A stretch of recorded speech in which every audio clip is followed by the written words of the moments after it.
Good afternoon, everyone. Welcome to the 2026 Brown Bag Series. We are fully virtual and will only be virtual for the next few months during our building renovations. Today's session is on urban street design standards presented by Department of Permits, Inspections, and Enforcement. For housekeeping purposes, we are taking questions at the end, and you can place them in the chat. Next slide. Oh, okay. So please remember to share with coworkers. The Brown Bag Series for 2025 and this year are available for a AICP credits. This event is eligible for one AICP CM, and the code will be shared in the chat. Next session will be held on Monday now, not Tuesday, May 11th at noon, where we will be continuing this conversation on urban street design standards with a dynamic panel featuring representatives from DPI, Department of Public Works and Transportation, and the Planning Department. Registration will be open after this session. So if Ray and Renee are ready to present, and I think our presenters are Ray Guzman and Renee Lord Adavar from the Department of Permits, Inspection, and Enforcement. Thank you very much. Thank you, Planning Department. Thanks to DPWT as well for giving us the platform to present the urban street design standard from the permitting perspective. Screen you're seeing is just the agenda. It gives you a perspective of how the presentation will flow, the purpose of this presentation. We'll talk about what urban street design standards is, when to use it, the agency roles between DPI, DPWT, and the park and planning. We'll talk about some key design elements, try to be flexible with the design, with these key design elements, exceptions to the urban street design standards, the review process, some of the challenges we face during the review process, the coordination between agencies, and then we'll close it up with some lessons learned, recap, and also where to find it on the county's website. So, purpose of this presentation is to give you an overview of the permitting process, how we incorporate urban street design standards through the permit stage, particularly with just development and redevelopment cases, when it's applied and how it's applied, some of the agency roles between all three departments with the county, park and planning, DPI, DPWT, our role in the urban street design standards, and some of the major challenges. We'll get into the details of these sub-bullets you see there. Is going to be repeated, but I just wanted you to see a couple of bullets that we're going to be talking about. What is the urban street design standards? It's a county-adopted design framework for transit-oriented developments, both regional and local transit-oriented developments, TOD. So every time you hear me say TOD, it's transit-oriented development. And it's a framework for designing roadways in centers, local neighborhoods, on campuses, towns, as defined in the Prince George's, Go Prince George's planning booklet. Urban street design standards, it reinforces the policies from the Plan 2035, excuse my typo, now called the Go Prince George's. It supports complete streets, design principles, and it's meant to accommodate multimodal facilities, whereby you're accommodating not only vehicles, but you're also accommodating pedestrians, bicyclists, transit, and then the micro multimodal facilities, which we consider as scooters. The picture that has the cup is pretty much is one of my favorite images. whereby in the past, designers and engineers and planners focused on um, vehicles only, but now we have to accommodate all modes of transportation. Not only just the capacity of the street are we looking at, we're looking at all modes, including where to place the buildings, and sometimes now in the Gold Prince Georges, they're looking at air traffic as well. So that's pretty much what we can come back to this slides and talk about some details about the urban street design standards, and how it's incorporated on our roadways. When is it applied? It's applied in centers and TOD areas, and this is the map of Prince George's County and where all the local centers, local regional TODs are, and the regional TODs are. It's not applied everywhere in the county, on all the county roadways, just in the centers and the TOD zones. And it's for new roadways when development from the permitting side, when developments are coming to when they come for application with parking planning, and for new roadways and reconstruction or retrofits of our existing roadways. DPW&T, they manage the capital improvement projects. When there is a project in any of these regions, the local centers or the TOD areas, they incorporate the urban street design standards as well, and also on corridors as well. And there are certain instances when county council may require it when they're when developments, or when parking planning or the development has to go through the zoning map amendment. The agency roles is a collaborative effort. DPW&T, how was this originated? DPW&T took the lead in developing the urban street design standards based on council bill. It was done in 2017 and it was revised in 2024. And they oversee, again, urban street design standards in the local and TOD zones when there's a capital CIP project only. We coordinate with them. DPI coordinates with DPW&T almost every time when there's a development coming that is in the local and TOD areas, and they have to incorporate the urban street design standards. Park and planning, we coordinate with them as well. They incorporate these standards in the resolution at time of PPS, sometimes DSP and DET, and then PPS and ADQ, and they ensure the vision for the Gold Prince Georges is adhered to. We, DPI, then make sure all codes in subtitle 23 is incorporated when we are ensuring developers are incorporating their urban street design standards into the building of the roads. We make sure compliance is adhered, and at time of concept stage, or probably before the concept stage, we do a lot of coordination with both DPW&T and park and planning. What are the key design elements? There are 17 types of typical applications, and the intent for these typical applications is to ensure the design reduces speeds. We don't want to go above 25 miles per hour in these areas. It incorporates sidewalks and pedestrian facilities, and sometimes a combination of shared use paths and bicycle accommodations and pedestrian accommodations using shared use paths. With bicycle, it ensures some of the sharrows, bike lanes, separated bike lanes, buffered bike lanes are incorporated.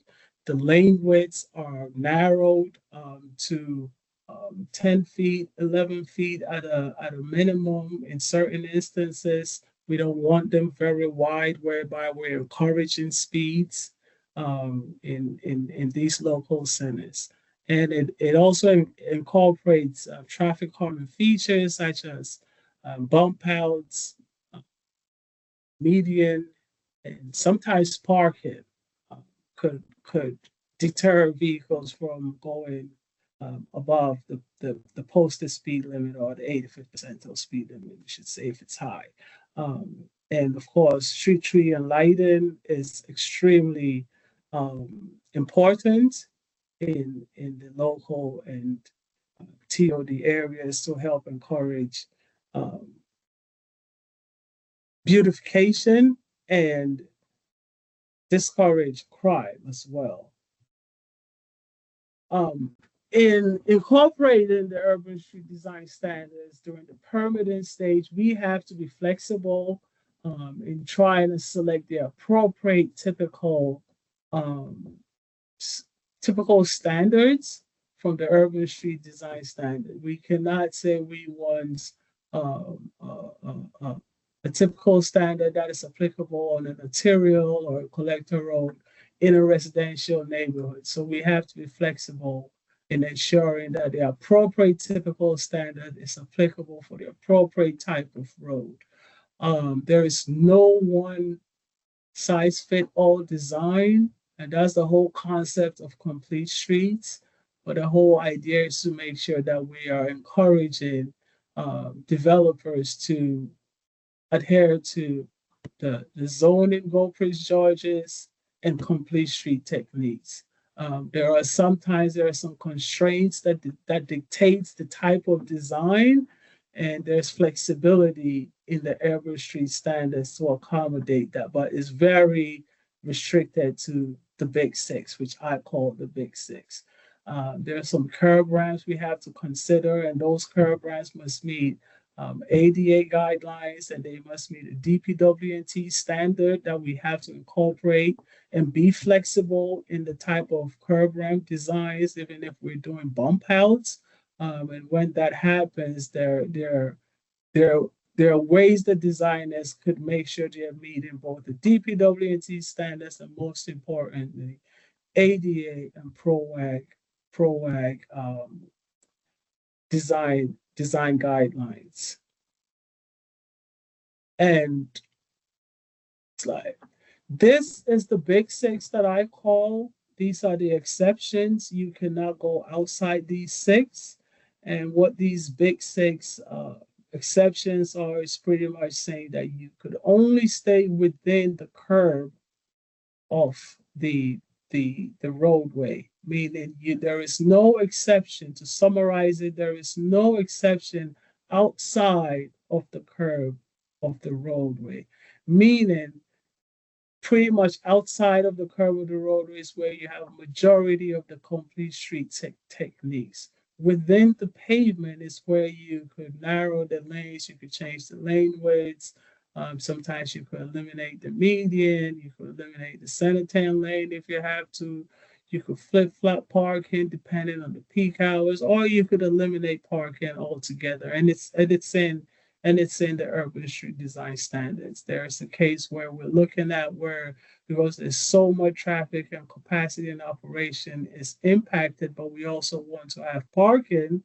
We are going to have parking during off-peak hours, and during peak hours, we're not going to have parking, just because it's not going to work because of that instance if you have parking during peak hours. So this is the big six. Most of the time, developers ask for deviations from it, and we always tell them that you have to stay within the big six. Anything outside the urban street design standards and the council bill is very strict on making sure that nothing outside the curb ramps are waived or are accepted.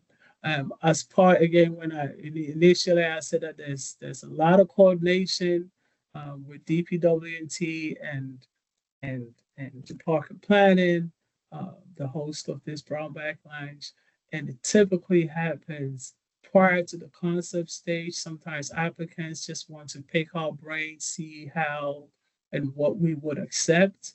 They want to meet with us before they even file an application with the planning department. And then we meet with them and we have a discussion and select one of the typical sections that we believe would be applicable. And all this is that the coordination is done during the concept stage, as well as even during the permitting stage. So once we review the urban street typical section the applicant has selected, the applicant will then now file for a permit. The permit is typically done after the board approves the case. Once they file the permit, that's when we DPI, the site road plan review division, gets into the details of how they're going to design whatever typical section that we approve during the concept stage and the board may have recommended during the application and approval process. We get into the details of that during when the permit is filed. We don't do the design for them. We review it and enforce complete street techniques and the urban street standards, making sure that whatever typical section that they select is what they're designing, and there are no exceptions outside of the big six. We provide comments, we review it, provide comments, make sure the code is met, so Title 23 and the urban street standards. Sometimes we refer to zoning ordinance and Plan 2035. In the future, we'll be referencing Gold Prince George's. And once we're satisfied and all safety measures have been met, we approve the case. Sometimes there are revisions. You have to come back for a revision, and we approve the case after that. And that's part of the permitting process. The detailed side of ensuring the urban street design standards is adhered to during the permitting applications. Some of the common challenges, part of this 17 applications are utility conflicts. This picture you see here, imagine you have to accommodate parking, street tree and lighting, say buffered bike lane, say this roadway requires a buffered bike lane, and then maybe a transit stop or some kind of transit facility. You see there are a lot of conflicts here that you may witness. You may not have the appropriate width for the buffered bike lane because of the sidewalk here and then the conflicting utilities that you see here. So these are some of the challenges we face when we are going through the process of reviewing and approving a case. And it's important we get all these challenges squared out prior to maybe the concept or at the concept stage when they come in for a concept application. Right-of-way limitations is a big factor as well. If there's right-of-way limitations, we'll look within the pavement to see if we could give applicants some kind of exceptions. Sometimes there is some misinterpretation of the standards, but we go straight to the standards, either subtitle 23 or the urban street design standards, and point it out to applicants and say these are the exceptions. You cannot go outside of the big six exceptions. Ensuring that transit facilities are accommodated. So the travel lanes are sometimes 10 foot, but the minimum 11 foot is what we have to go with for transit vehicles.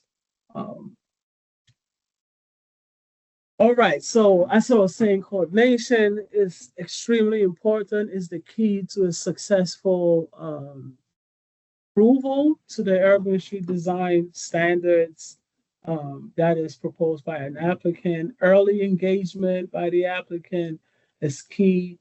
We typically encourage that because we don't want to wait till a fine grade permit or a street construction permit for the detailed design is submitted, and they have to now decide to change the typical section. That impacts the approval process with parking planning and planning and stuff. So we encourage early coordination with all three agencies, parking planning, ourselves, and DPWNT. And this could happen at any stage, but of course, like I was saying, we would prefer it happens at the concept stage or prior to the concept stage. But once the typical section is selected, or if it's designed into detail at the concept stage, the permitting stage is pretty much a breeze. It's pretty easy to go into the details of what to provide for accommodation of all modes of transportation. What are some of the lessons we've learned? I just mentioned one: early design coordination. It's extremely important. Being flexible with the addition of compliance to all the codes gives us a successful design and construction. Ensuring the applicants understand the process, understand the standards is also important. And that also some of the things we've seen. A lot of applicants tend to not fully understand the process. Availability of right-of-way is extremely important to make sure that we can accommodate all modes of traffic. If the right-of-way is not there, the urban street design standards, some of the urban street design standards cannot be accommodated. That's why it's important to make sure that these discussions are held at the early stage, at concept or even prior to concept, to make sure one of the selected 17 typical sections that are applicable to a particular road category could be designed when a permit is submitted. All right, so closing and recap.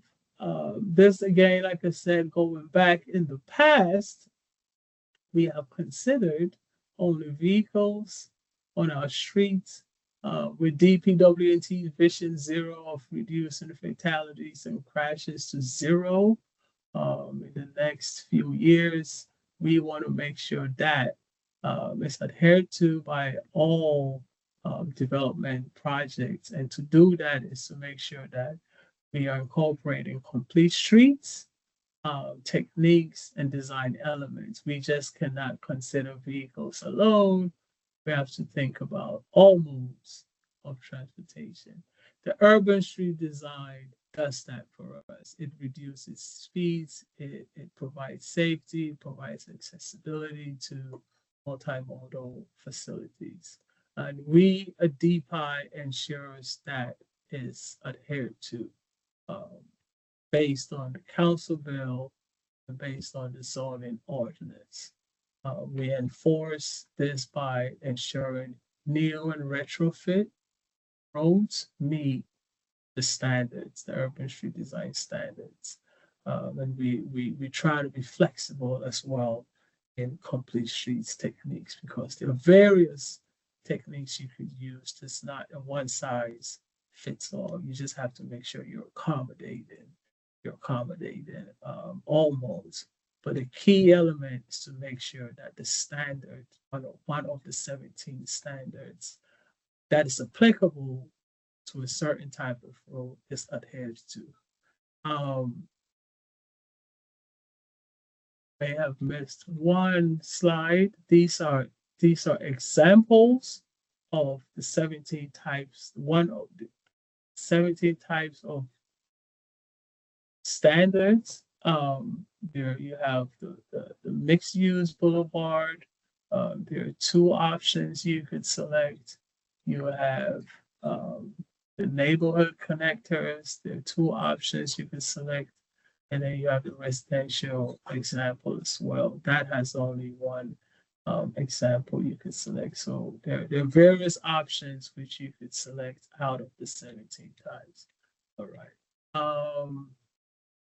Where can you find the urban street design standards on our website? The website is below, but if you go to the county's website, department and offices, you go to the permitting website, you go to plan review, site road, applicable codes, it's just right here, and then you go to Technogram, and it's right there. Urban Street Design Standards is right there. This is my contact information. I'm one of 2 chief engineers at Site Road Plan Review Division. Feel free to email me, feel free to call me if you have any questions. If I can't answer it, I'll refer to the developers, which is DPW&T. I see a couple of them on here. So that concludes the presentation. Thank you very much. Thank you, Parker Planning, for letting us present this. Thank you. Any questions? I'm here to help answer. Thank you. Yes, if anyone has any questions, please raise your hand, or you can put it in the chat. We have a question from, is it Mila? Mila, good afternoon. Hi, thank you so much for the wonderful presentation. My question is regarding stormwater management. Are there any innovative strategies or any notes regarding stormwater and its collection on the streets, since it's such large areas? Thank you. I would jump in, and I believe I'll have Ray talk about the details. But as far as related to accommodating bicyclists and pedestrians, ADA requires there's a certain lip distance or depth that you could have on a sidewalk, and above that you cannot go that height. It becomes a trip hazard. So if for whatever reason a pipe has to be underneath the sidewalk for whatever reason, which is very limited, and the say a manhole has to be in the sidewalk, you have to make sure your manhole cover meets ADA requirements. In the road, there are various bicycle inlets, grates that you could use that accommodate bicyclists. Like I said, innovative ways of designing stormwater management to accommodate urban street design. I'm not a stormwater management expert, so I'll probably transfer that question to my boss, Ray DeGuzewitz.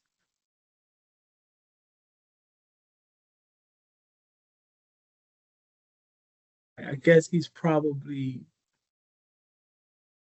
multitasking. I could make sure your question is answered. If you don't mind leaving your contact information in the chat, we could reach out to you. Or you have my contact information here, and you could always reach out to me with an email, and we'll answer that question in terms of the details of the stormwater management innovative design. Thank you. Okay, we have a question in the chat. Does Peppercorn Place, the street where Prince George's County government sits, meet the urban street design standards? If not, are there plans to change that? I am not aware of a CIP project that is going to happen on Peppercorn Place. Given the bill was passed in 2017, any new reconstruction of Peppercorn Place would have to meet the urban street design standards. Any new developments coming that is adjacent or abutting Peppercorn Place, or new or redevelopments, that is, even if it's in the county, the DPWC will have to make sure it meets urban, but development related, they would have to meet the urban street design standards. Existing Peppercorn Place does not meet the urban street design standard because we weren't, like I said, we were only thinking about capacity, and the bill was passed in 2017. So moving forward, we will make sure it meets the urban street design standard. Does that help with your answer? Well, there is a follow-up question from someone else. Do you have any examples of complete street projects? Yes, we do. Yes, we do. Off the top of my head, I've gone blank, but we have a bunch where DPW and Ager Road is a very good one. Ager Road is a very good complete street project. There's one I'm trying to remember, but it's just not coming out.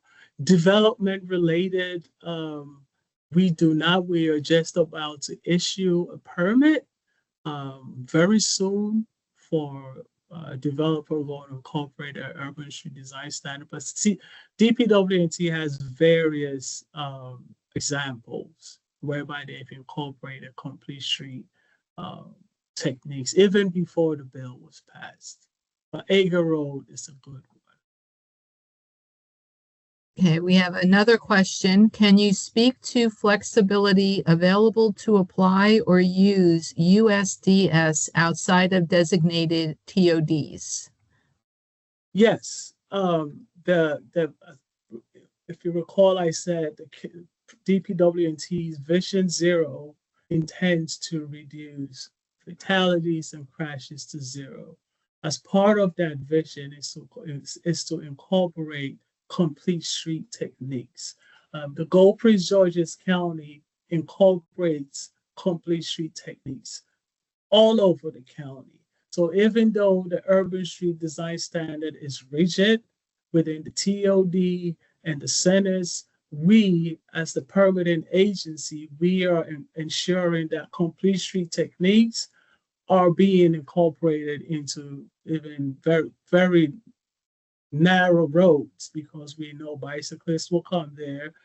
We know pedestrians will be on the street. So where you see roadways that are 26 foot or 36 foot on the primary residential roadways, we are now ensuring that we have bicycle accommodation, pedestrian accommodation, and micro scooters and stuff also being able to use it. So wherever we see we could add a bike lane, or we could use the shoulder as a bike lane, we make sure we use that. Wherever we see we could use sharrows rather than the share the road warning sign, we make sure we use it, because we want to regularize it, whereby the pedestrians and the cyclists are protected by the law rather than using the warning signs. Thank you. Okay, there are two responses, one from one of your staff regarding the Peppercorn Place, that there are no current CIP projects planned for Peppercorn Place. And then Evan Tenenbaum from the Planning Department states that these roads are cataloged for recommendation in the preliminary Go Prince George's Master Plan of Transportation to be built to these USDS standards. So the question regarding the flexibility available to apply or use USDS outside of designated TODs, the person with the question wanted to clarify, confirming the flexibility exists even where the urban street design standards may differ from the road code. Correct, yes. The flexibility is still available, where we now have to, there is no other choice, we have to incorporate complete street techniques. And the urban street design is equivalent to complete street techniques. So we will be incorporated, and we are incorporating it outside the TODs and centers. Okay, any more questions? Because we do have some time. Here's your chance. He's right here. Here's your chance. All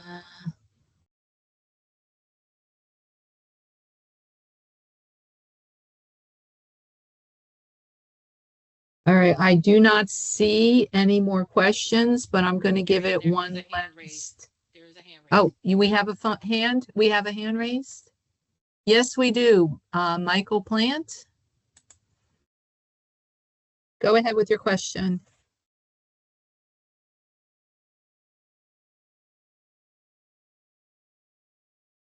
You're muted if you're speaking, Michael.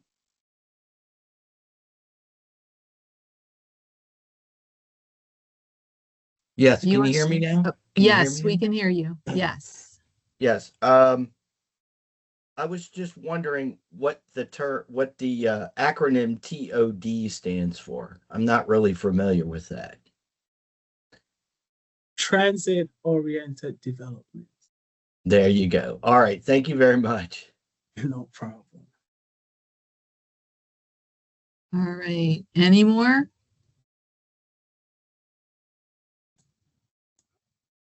Mila has a question again. Sorry, one more question. What is the easiest way to confirm the street we're working on, what guidelines it needs to follow? Because my understanding is that they're different based on where in Prince George's County the street is, there are slight variations. So is there a live map that is telling us which area has to conform to what standards? Yes, I'll bring that up again. This map here shows you which area the urban street design standards are applicable to. However, outside of these areas where you have this symbol and this symbol in this map, and it's on Gold Prince George's as well. Outside of that, we are incorporating these streets techniques, which includes bicycle accommodation, bike lanes, sidewalk, path for bike lanes, shared use paths, high visibility crosswalks, speed humps, raised crosswalks, sometimes intersection tables. All those techniques are applicable in this map and outside of this map. Thank you. Okay, we have a question. Are there any plans to widen Leland Road due to the increase of houses being built? There are developers that their case have been approved with Department of Planning that are in the design process to meet the road category for Leland Road, which is, I believe, if I'm not mistaken, is a major collector road. So yes, it will be widened to meet the classification as outlined in the master plan. And we are incorporating bike lanes and some other shared use paths in certain areas.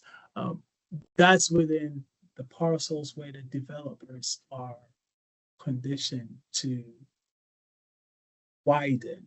Outside of that, that is going to have to be a capital improvement project, which DPWT will have to facilitate. But there are plans, there are various, it's only little sections that it's not going to be widened. But there are various, you could say probably 80% of Leland Road will be widened, if I'm not mistaken, from what I recall. Okay, next question. How are designated freight routes handled to ensure passage and turning needs for trucks? Good question. Freight trucks, they have to go through a permit process. Well, not all of them. If it's just your regular, say your UPS trucks that are maybe 50 feet wide, 50 feet long, there are certain roadways that they cannot, if it's like a small residential neighborhood, they are not, there are certain signs we place where they are not allowed to go in. Outside of that, they are accommodated by using the major collector and the arterial roads and most of the time SHA roads to deliver to, say, your Walmarts and your say your Amazons. Let's put it per se. In little small residential roadways, you would rarely find your 50-foot trucks, freight truck in that residential roadway. Your Amazon trucks, your UPS trucks, your FedEx trucks, those trucks are accommodated by the design in residential roadways. And of course, those trucks, they're accommodated in our major arterial and major collector roadways.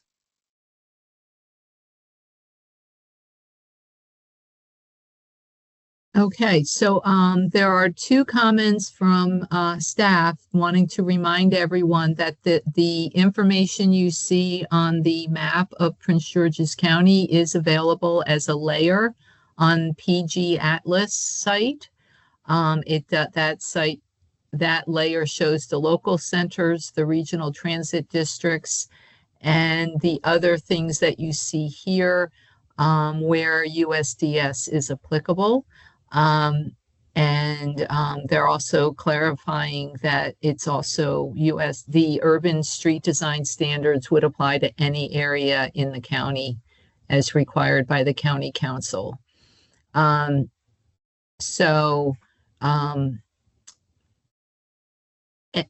thinking, I didn't see any more questions, so I'm just going to give another second. And so you're aware, I did post the AICPCM number for today's event in the chat. So you can get your 1 CM for today. Marianette, there is another question from Vivian Bell.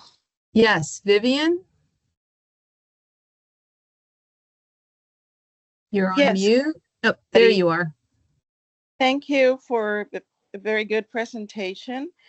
And although it doesn't really directly apply, but is in general, there's all these wonderful projects and there is, maybe it's not a pattern, but maybe creating awareness to retrofit it to either residential areas or for existing projects, because sometimes there's sections that are great and then they connect to things that are old or bicycles cannot go, or it's dangerous, or stroller or wheelchair or just walking. So I'm just throwing that out there. Yes, you are 100% right. Those are the challenges as a permitting agency we face, because when developers are coming, the law may allow them to just have them incorporate these standards of Subtitle 23 or the zoning standards for just their parcels, their limits of their parcels, and sometimes just a couple of feet to tie into the adjoining roadways. But can we as a permitting and enforcement agency require a developer, say on Latsford Road, to, if they're in the middle of Latsford Road somewhere, require them to do bike lanes between 202 and Harris Truman Drive? No, the law doesn't back us up to do that. Because they just required to do their parcel and maybe connecting the roads. But these are some of the challenges we face, and in trying to make sure they incorporate bike lanes or buffered bike lanes or shared use pads, we make sure there's connectivity. And that's why we would also ensure that they are connecting to the existing road in a safe manner. So part two of my question, again, it's general, but there's a lot of, whether it's a particular project, not project, but activity like this, when it's being developed, whatever project it is, there's all kinds of requirements. Once it's finished, especially residential, the applicability, because you were talking about the law, the applicability, it doesn't apply to neighbor to neighbor. That's an issue, because if you want to maintain, whether it's the environment, whether it's whatever it is that is in the plan, it's done after the developer finishes, and that is not applicable resident to resident. And that's, some of you might know what I'm talking about, which is in the law, there's the matrix of the applicability. There's a whole section. I can't speak for the law side, but what I could guarantee you is that we are ensuring that Complete Street is not only done in the local and regional centers, but it's done outside of the centers. If you recall, I said the urban street design standards, all Complete Street is not a one size fit all type of design or construction process. So even though you would see buffered bike lanes or wider sidewalks in one neighborhood, you may not see that in another neighborhood. Does that mean we're not going to ensure there's all modes of transportation are accommodated in the neighborhood where you don't see a wider sidewalk? No, we're going to make sure there is a sidewalk, whether it's 5 feet, 6 feet, or we're going to make sure bicycles are accommodated. These are all the challenges we face. Sometimes the neighborhood we may not have the right of way. Sometimes there are some utilities that are preventing us from doing certain things, but we will make sure that all modes of traffic is accommodated. So that's why maybe sometimes you don't see a bike lane somewhere on one street in one neighborhood, but then you see it on another neighborhood. You may see sharrows in one neighborhood or a sign saying the bikes may be able to use the travel lane, but you may not see that. You may see a bike lane or buffered bike lane. But these are all the challenges. What you're raising is what we in Site Road have to go through to make sure that either uniformity is adhered to, or a substitute of where we want uniformity to be adhered to is implemented in the neighborhood. Thank you. You're welcome. All right, I don't see any more questions. No, I'm not seeing any more questions, so I think we can end the session. I want to thank everyone for attending today's Brown Bag. And again, we will see you next month on Monday. Remember, Monday, May 11th at noon, and registration will be open for that session after today. Thank you for attending. Have a nice day. Thank you. Bye.